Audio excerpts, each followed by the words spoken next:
விண்ணை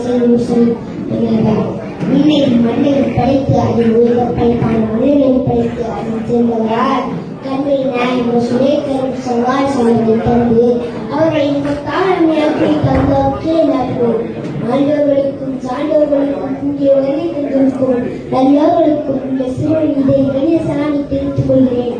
அஸ்ஸலாமு அலைக்கும் வரஹ்மத்துல்லாஹி வபரகாத்துஹு.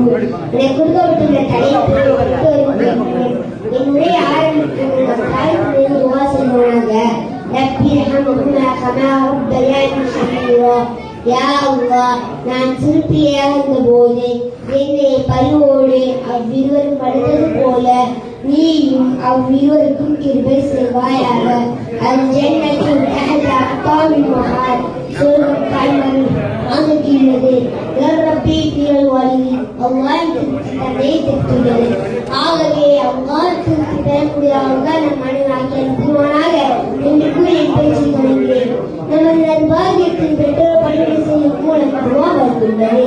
எனவே நமது பெற்றோர்கள் நம்மை கொண்டு மனமுடிவு செய்தால் அது நற்பாகியத்தின் அடையாளமாகும், உலகத்தின் வழிகாட்டியாகும்.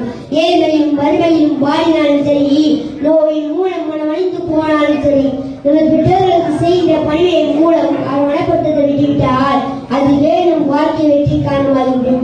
அன்பிற்குரிய பெற்றோர்களே, மாணவர்களே, எவர்கள் தன் வாழ்வில் பெற்றோர் இருவரையோ அல்லது ஒருவரையோ முதுமை அவர்களை பராமரிக்காமல் உதாசீனம் செய்வாரோ அவர்களை தன் கணவன் வாழ்வை சற்று திரும்பி பாருங்கள். அது உங்களுக்கு படிப்பினை தரக்கூடியதாக இருக்கும். பாக்கி இழந்தவர்களின் முன்மாதிரியான பரதத்தை பார்க்க முடியும். வாழ்நாள் முழுவதும் பல மணி நேரம் உழைப்பால் எதிர்பார்த்த பலன் கிடைக்காது. தேடி சென்ற கதவு மூடப்பட்ட கண்டே மனமளித்து போயிருப்பால் பாக்கியம் ஓடி விழுந்துவிடும். சோகமே முகத்தில் காண முடியும். என் கட்டளையை பொறுமளிப்பாரோ அவர்களுக்கு நெற்கடைய வாழ்க்கை உண்டு என்றால் உலகில் மனிதர்களா உலகமும் அல்லாஹ் தன் நாயகருக்கு கொடுக்கிறான். ஆனால் பெற்றோர்கள் பின்பற்றிய பாவத்திற்கு தண்டனை அல்லாஹ் மனத்திற்குள் காட்டினான் என்று கண்ணர் சொல்லுகிறார்கள். பெற்றோர் பணியை வருபவர்கள் இவ்வசனத்தை பேசும். ஏனென்றால் அல்லாஹ் தன் மனமுவால் திருவசம் எல்லாம் அத்தலா பெற்றவர்களுள்ளார். நபியே, அல்லாஹ் எவருக்கு வணக்கம் புரிய வேண்டாம், மேலும் பெற்றோர் பணியை செய்து வாருங்கள் என்று அல்லாஹ் தன் திருமையான திருக்குறளுக்குள்ளார். நமது அன்பு, பாசம், பணிவு அனைத்தையும் சுயநலமாக இல்லாமல் எந்த நற்செயல் செய்யாமல் அல்லாஹ்வுக்காக இருக்க வேண்டும். இதை பற்றி அல்லாஹ் கூறுகிறான். இதை விசுவாசிகளே, நீங்கள் உங்கள் பெற்றோர்களுக்கு பணிவு இருப்பீராக. அதுவும் கல்யாணம் நடக்க வேண்டும், வெறுப்புடன் இருக்கக்கூடாது. அன்பிற்குரிய தாய்மார்களே, பெற்றோர் பணியை செய்வது வெறும் வார்த்தை மட்டுமல்ல, செயல் வடிவில் கொண்டு வர வேண்டும். அவர்கள் பேசும் முன் வாய் ஊடி மரியாதையில் அமர்ந்திருக்க வேண்டும். அலட்சியம் செய்யக்கூடாது. தேவையின்றி அது முழுப்பெயரை கூட சொல்லக்கூடாது. ஒருமுறை ஹஜ்ரத் அப்துல்லாஹ் இப்னு உமர் அவர்கள் காபாவில் தவாப் செய்யும் போது ஒரு நண்பர் தன் தாயை தோல்விடத்தில் சூழ்நிலையில் காபாவில் வலம் வந்து கொண்டே தன் தாய்க்கு செய்ய வேண்டிய கடமை நிறைவேற்றிவிட்டேன் என்று கேட்டார்கள். இப்னு உமர் இல்லை என்ற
வலைக்கும் ஸலாம் வரஹ்மத்துல்லாஹி வபரகாத்துஹு. அடுத்ததாக